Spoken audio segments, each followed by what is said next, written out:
For our next special address, what the collective brain teaches us about economic policy, we are honored to have with us Prof. Nathan Nunn, Frederick E. Ebb Professor of Economics, Harvard University. To introduce him, please welcome Selvendran Kadiresan, Head of Real Assets, Khazanah. Self, please.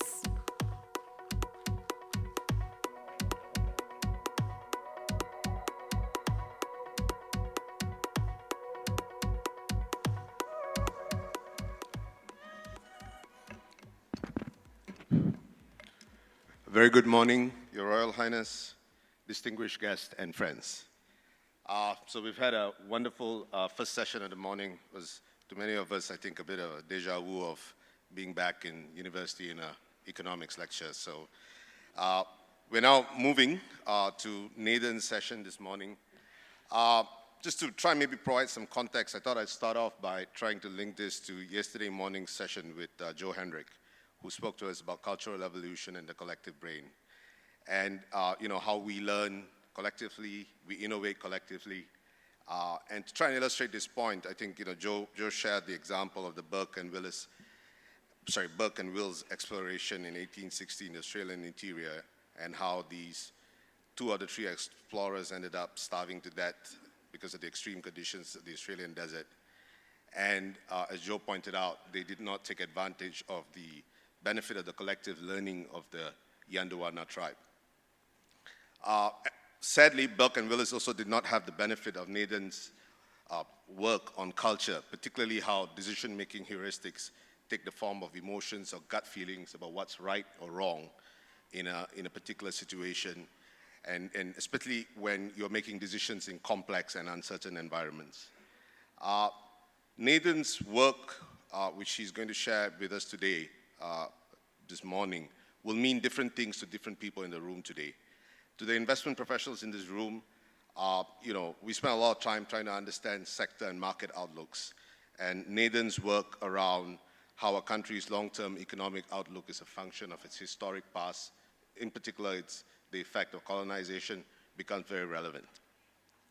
To the government leaders in this room, I think Nathan's work on the provision of public goods and the development of our institutions, how it is important, how the level of inclusion of policymakers is important, I think that's very, very, very relevant.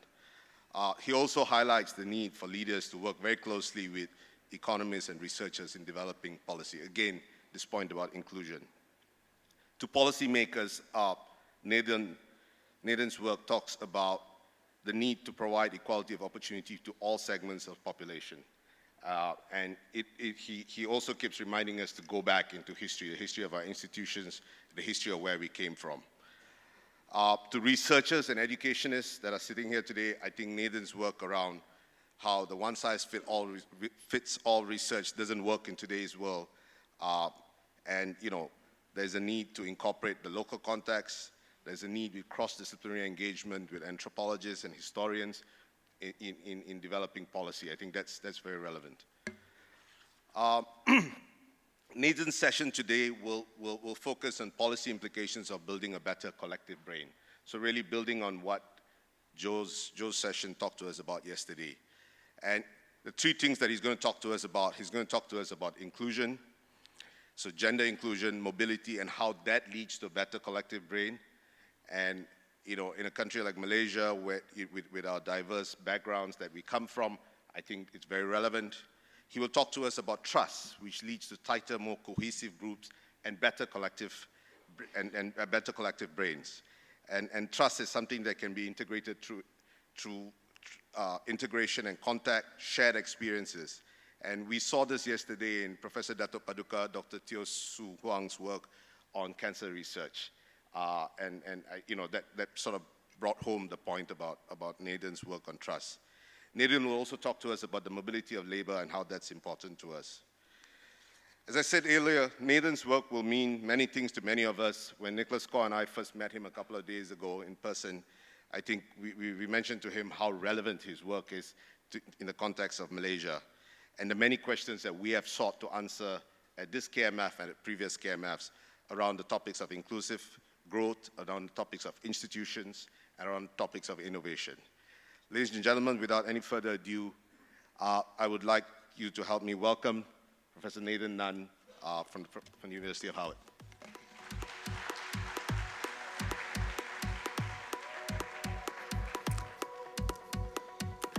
Thank you. Thanks, Sal. Thanks, everyone. It's a real honor to be here. I'd like to thank the organizers, all the attendees, and especially Your Royal Highness for being here, listening to what I have to say. I think this is a very exciting time. All of us heard an excellent talk by Joseph Henrich yesterday that informed all of us about the collective brain. It's a new way of thinking about knowledge creation and innovation, one that is inherently social, in which there's cultural learning and cultural evolution, and we can also have unlearning or decay.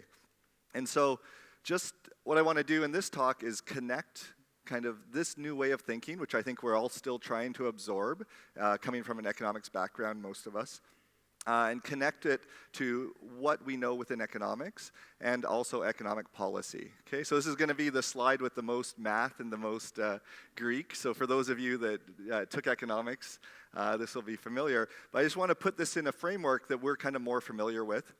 This framework is actually a framework of endogenous growth, which is what Paul Romer won the Nobel Prize for last year in 2018. Okay, and so we think of how is knowledge created.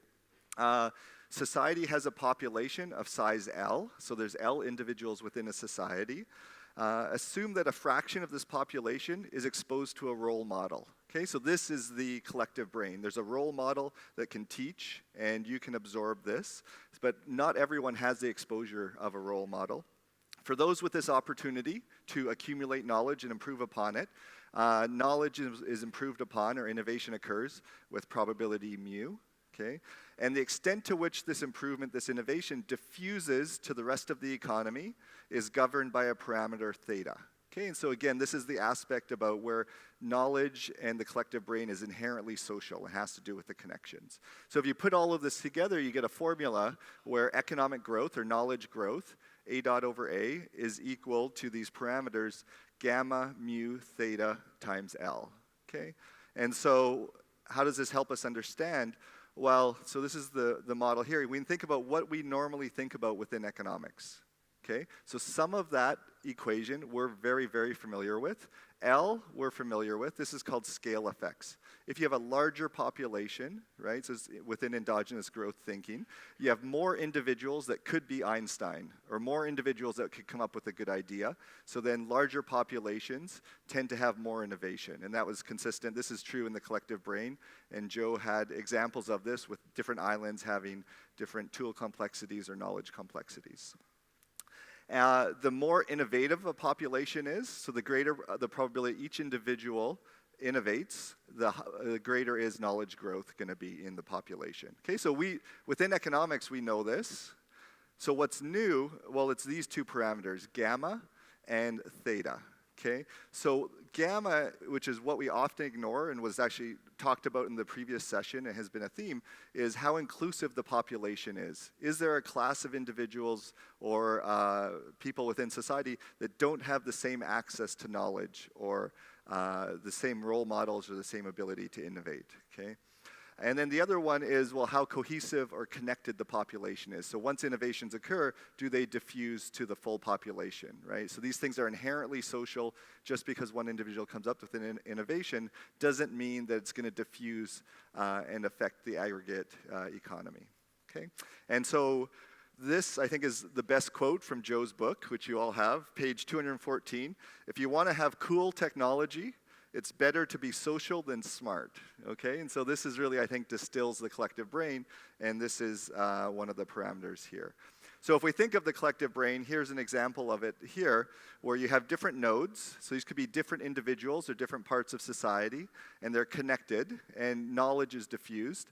If we have a group of society that's excluded, so you can see the one dot there, the one node there, that's just completely removed from the collective brain, it's going to contribute, it's not going to contribute to the collective brain. Okay, and so this is basically, it will be detrimental to aggregate growth and knowledge growth. And we can think of lots of individuals or groups of individuals in society that might not be included, so based on socioeconomic status. So we talked about India, there's a caste system, and so that's not equal inclusion across people of different castes.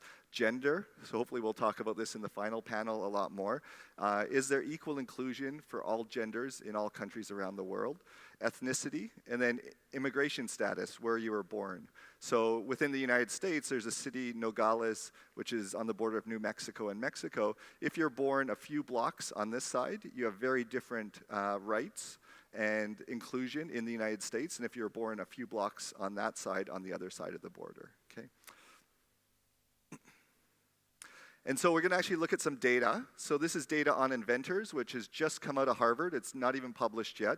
This is from my colleague Raj Chetty. And it's basically, he has data on 1.2 million inventors and has linked this to tax data and a bunch of other data we'll see. And what he's done here is he knows for each inventor where they grew up, what commuting zone they grew up in. Okay? And so a darker color means more inventors per 1,000 individuals in the population. So the first thing we can see, if there was full inclusion, we would expect the dark colors to be equally spread geographically. We can see that's not the case. The US South has much, much lighter colors, okay? And so that's just giving us some initial indication that inclusion is imperfect in the United States. So you might think, well, what's different about the US South? One is that those states are poorer. Okay, they're more poor.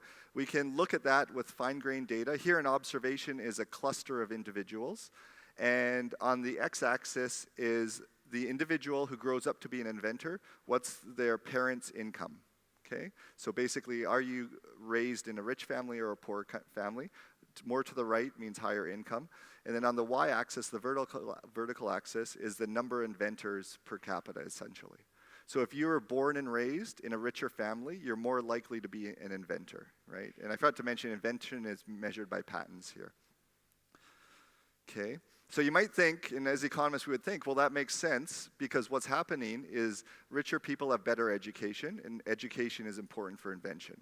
Okay, so that's true. So the next graph shows exactly this. So this data actually, believe it or not, he actually knows each inventor's third grade math score.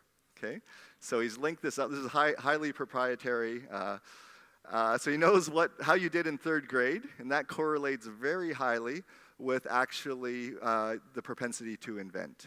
Okay, so that makes sense. And here's math, but you can have different grades. But that's actually not the whole story. That's only about 30% of the total variation can be explained by education. So one way to see this is to do the same graph, except what we're going to do is we're going to have the same figure here for the richest, or the individuals that have parents. They're at the highest 20% of, highest 20% of income, and then the lowest 80% of income. Okay, so far to the right, the individuals far to the right, they're basically geniuses. They're scoring perfect on these math tests, but you can see that's where the biggest difference is. If you grew up in a rich family, you become an innovator. If you didn't grow up in a rich family, you're not an innovator. You're about half as likely to innovate. Okay? So this is what we mean about inclusion in the collective brain. We're losing out on a huge number of benefits, right? Because these individuals, which come from lower socioeconomic status backgrounds, they could be the next Bill Gates, Steve Jobs, Jeff Bezos, et cetera, but they don't have the same opportunities. Okay? So we'll look at why is that. But it's not only based on income. We can do this on race as well, right? So you see that individuals that are Asian, they contribute much more to the collective brain, right? They're much more likely to innovate. Individuals that are white are likely to innovate. People that are black or Hispanic, their rates of innovation are very low. Even the ones to the right that are basically geniuses, right? So we can think about why this is, and we'll talk more about that. Gender, another important one, right? So the US, which we think is not the most gender unequal country in the world, even there we see huge disparities. Again, the people to the right, they're the geniuses, they're getting perfect on the math scores, but women are much, much less likely to innovate than men. Okay? And so these innovations, they're non-rival, they're public goods, they benefit everyone, and we're missing out on this. Okay? Okay, so what's behind this? One of the things for sure is stereotypes, identity.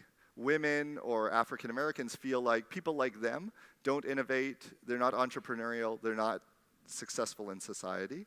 Where do these identities come from? Part of it is what people tell them, right? So stereotypes, okay? And so this is a graph that tells you innovation rates, that's on the y-axis, of females. And on the x-axis is gender stereotypes, okay? So basically, further to the right, stereotypes against women, right, are stronger, and that's where you see lower rates of innovation. Okay, so lots of this is socially constructed and about identity and stereotypes, which prevents all segments of society from being included in the collective brain. Okay, so what else is going on? Well, a big part of the collective brain, remember from Joe's talk yesterday, is the idea of role models. So he gave the example of the steam engine, the Gutenberg press, basically where the innovator drew directly from their parents, right, or from those around them, and improved upon existing knowledge. So we see that innovators, this is the graph on the left, are much more likely to have parents who are also innovators, okay? So if your parents were innovators or inventors, your chance of it being an inventor is 18%, otherwise it's 2%, okay? So that's not surprising. The next graph on the right is what's really, really striking. Amongst those who are inventors, if you look at what patent class, so there's about 436 patent classes, what class they invent in, basically, it's exactly the same as their parents. Okay, so on the x-axis is distance between the patent class of the child and of the parents, and you can see it's highest where the distance is 0. You move one patent class away, so very similar but not the same, and then the patenting rate goes way down. So it's exactly evidence of the collective brain, of transmission of knowledge or diffusion of knowledge and improvement from parents to children. But you also see this in communities as a whole. So on the x-axis is the annual rate of patenting or innovation amongst adults when the innovator was a child. And on the y-axis is the rate of innovation of children who grew up in the area. Okay, so if grew up in a location where there's a lot of innovators around me, I'm going to be an innovator. And again, you also see this in the exact same patent class as well. Okay, so I think that evidence shows you that there's a lot of exclusion in society, even a society which is relatively developed like the United States.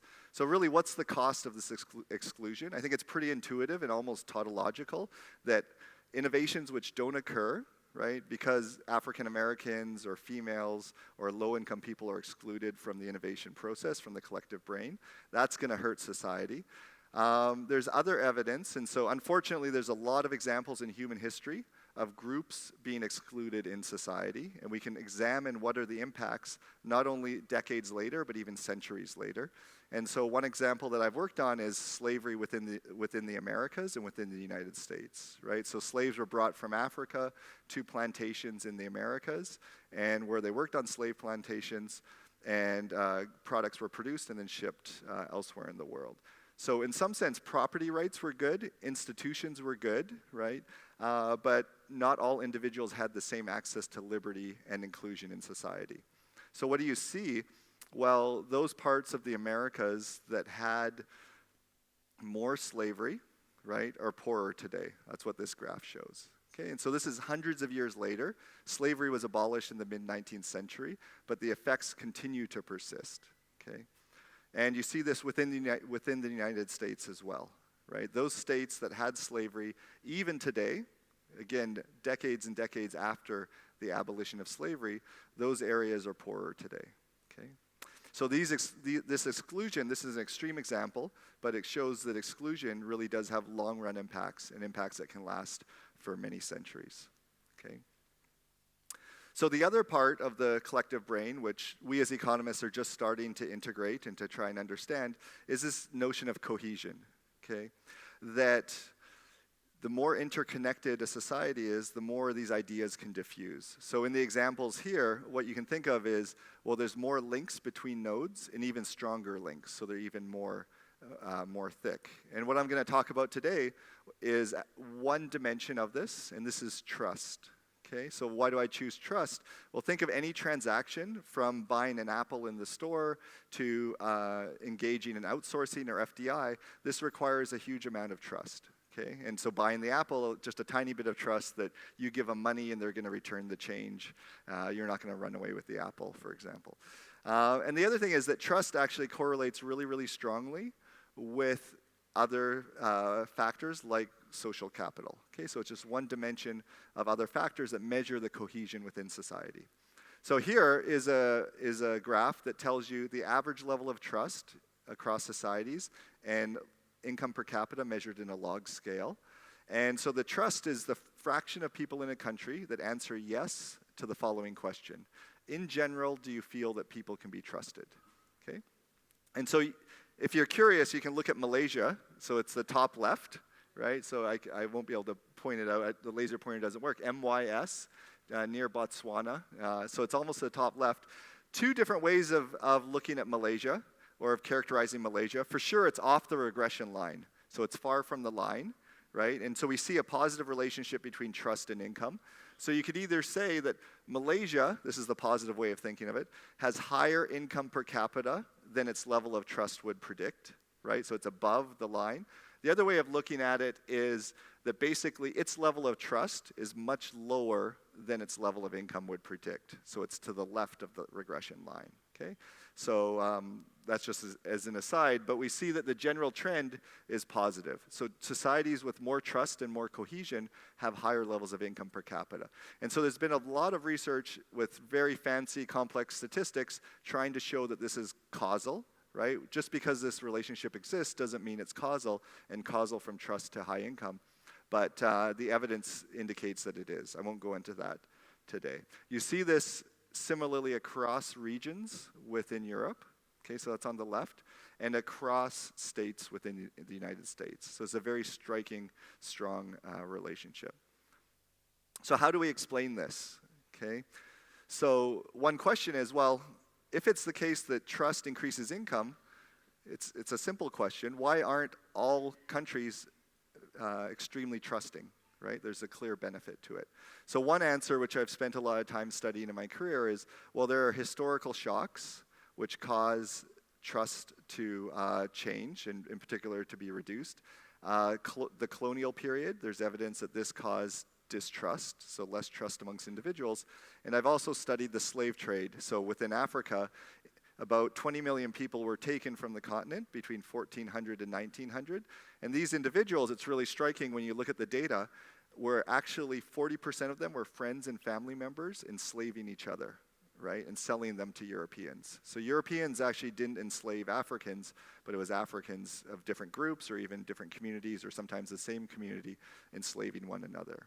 Okay, so these historical shocks persist over time and can have long-run negative effects. Okay, and so that's been shown. Another reason why we don't have more cohesion in societies is because of what you can think of as traps or distrust traps. So conceptually, the way to think of this is, I might not trust everyone in my society, so I don't engage in business dealings with them. Because I don't engage in business with them, I never learn that they're trustworthy, that I can trust them. And because I have never learned that I can trust them, I distrust them, and so there's no business dealings. And then the cycle continues, right? And so that's a possible answer as well. I think we're still trying to understand, is that empirically relevant? Okay, and the last point, which is kind of fun, so I just want to spend a few minutes on this.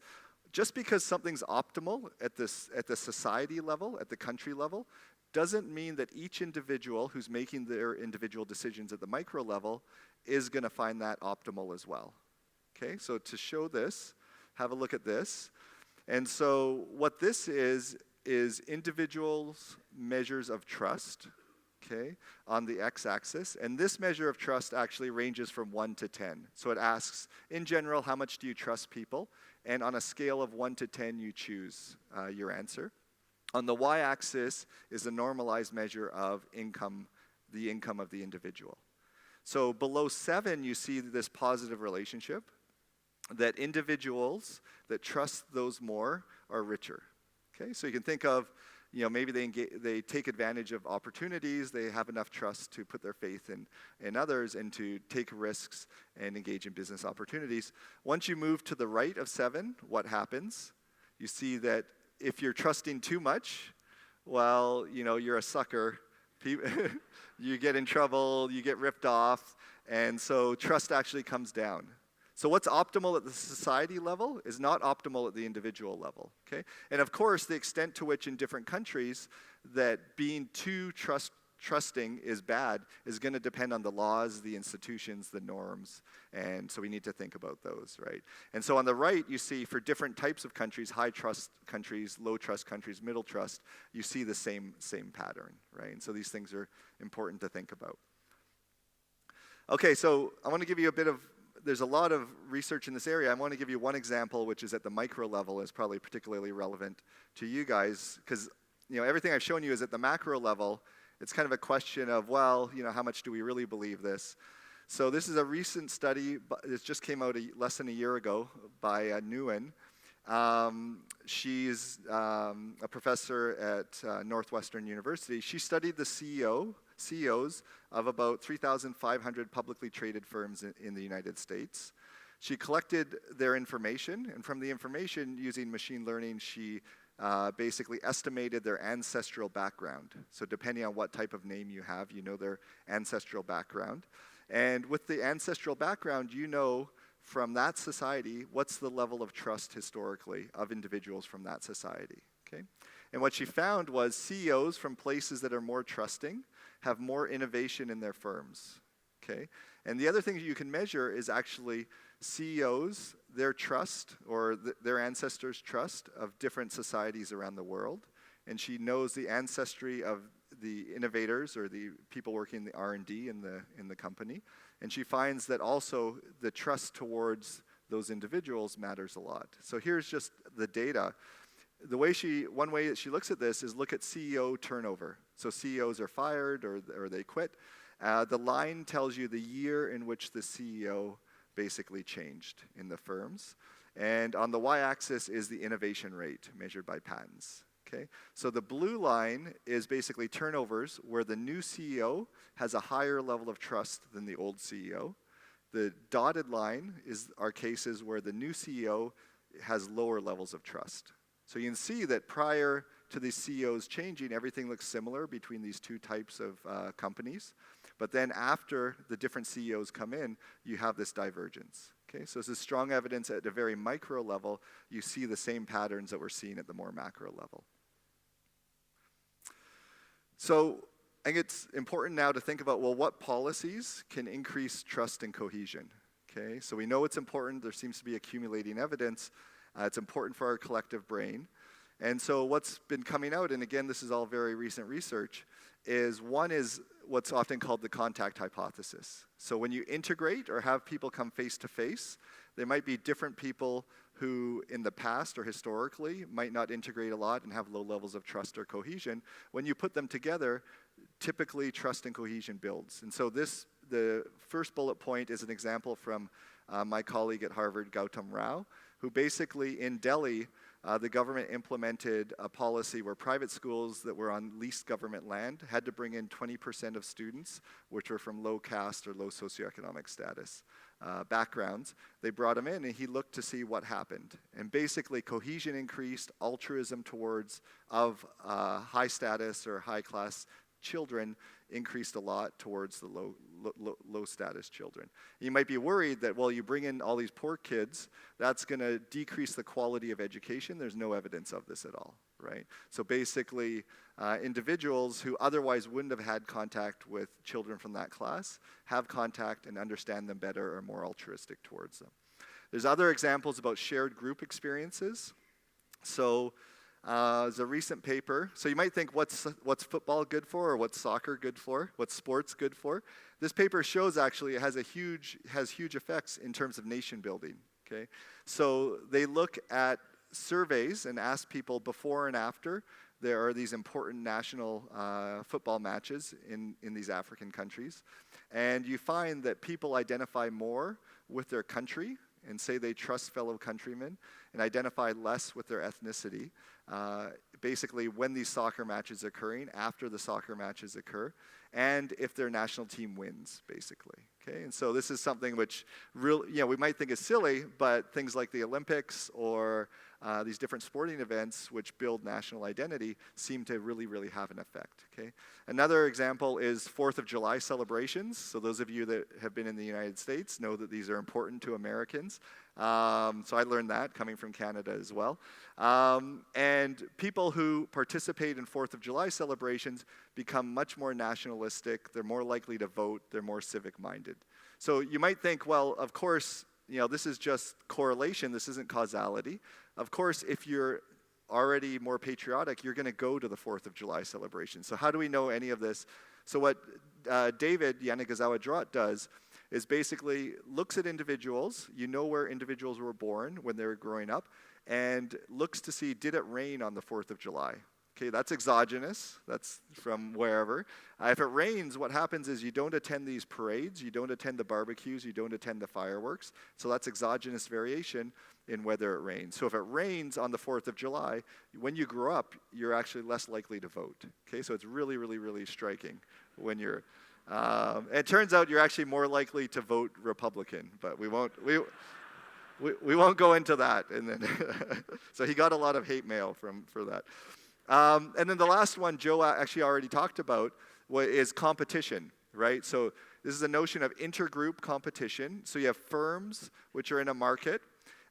In order for firms to survive and to do well, it's better if their employees have a lot of trust. Okay? If there's a lot of competition, basically, within a market, you're going to drive out the low-trusting firms. Okay? And so Joe's already talked about this. This is another example. So intergroup competition.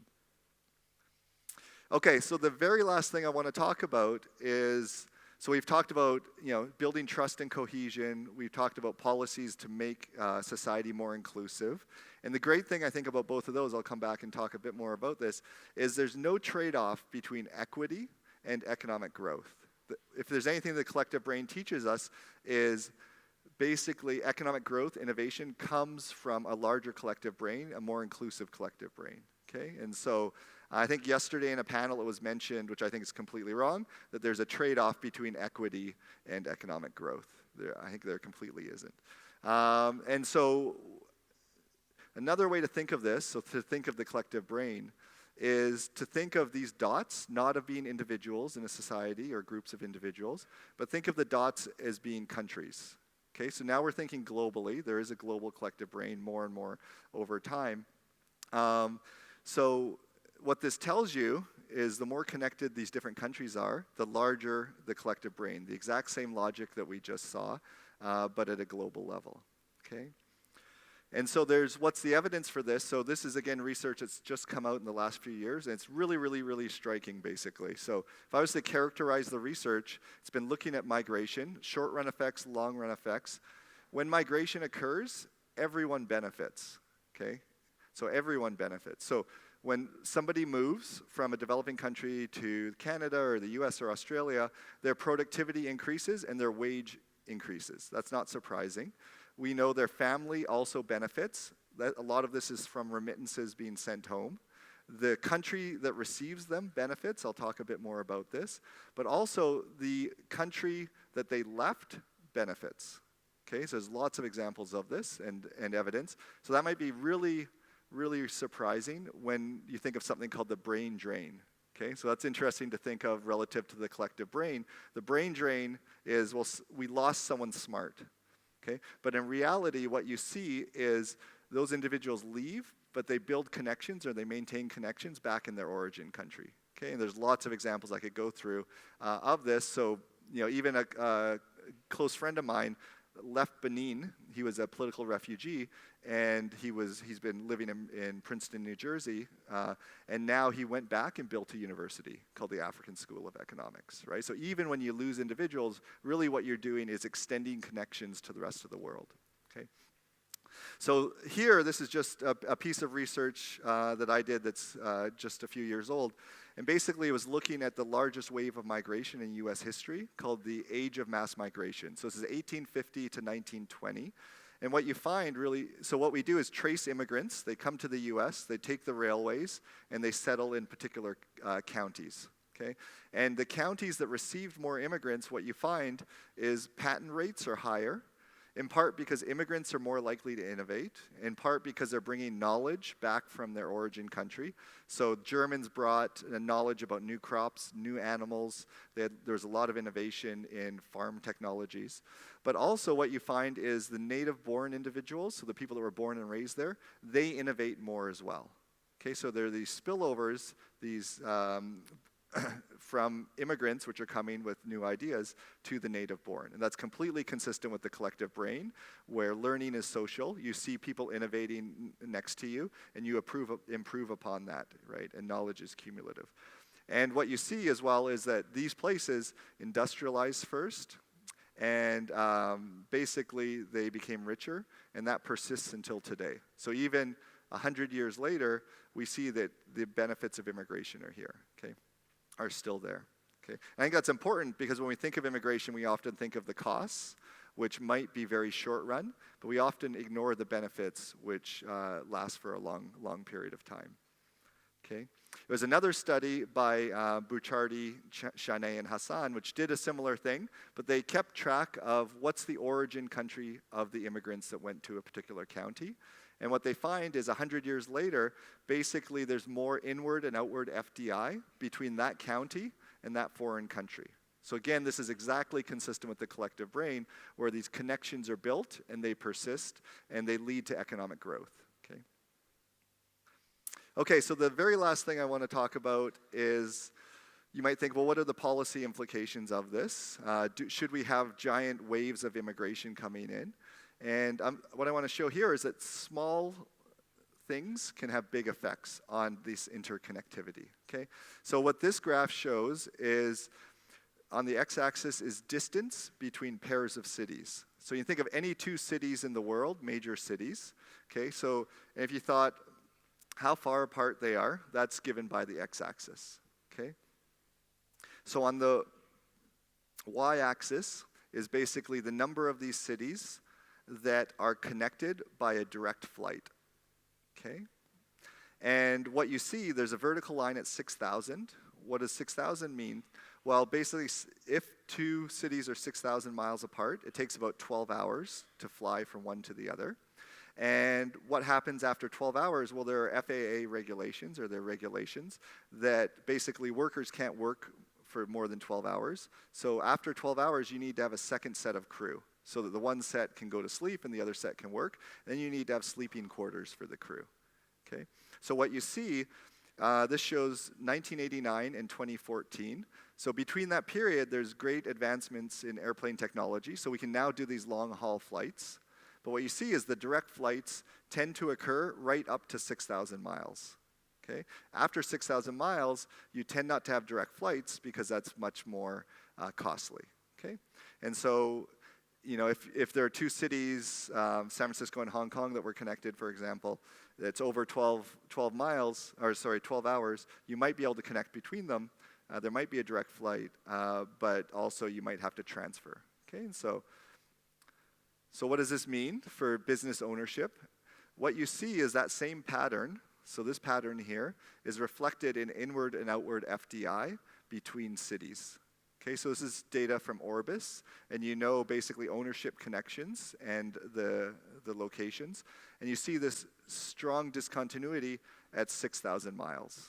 Okay, so after 6,000 miles, it's not that on average you can't travel between those two cities, but you need to transfer. That's it.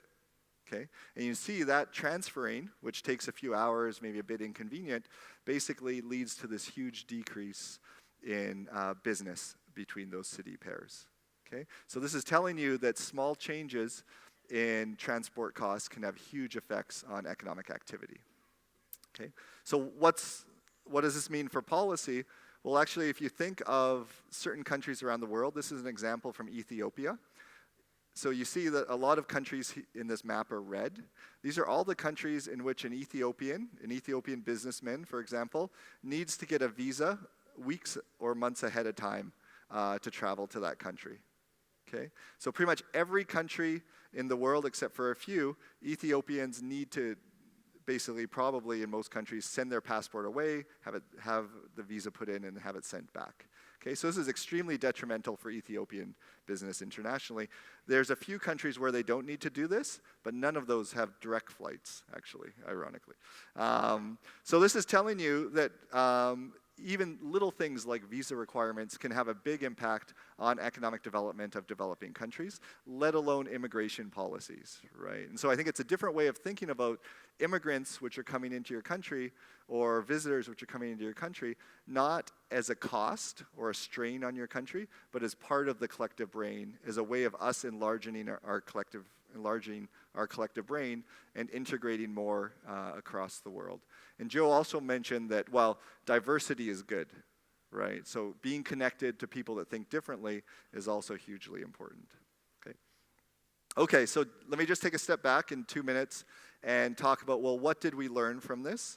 So the first thing, I think this is clear in the data, greater inclusion and equality of opportunity is important. So it's not just we think that this is important from a moral perspective, but it's actually good economics as well. Okay, so there's no trade-off. And it makes complete sense once we start thinking of the world as a collective brain. Of course, we want more people to contribute to it, right? We saw, just like the islands that Joe talked about, bigger islands have more successful societies, right? If we can build our society to be bigger by including more individuals in the economic, entrepreneurial, knowledge creation process, we're going to be more successful, okay?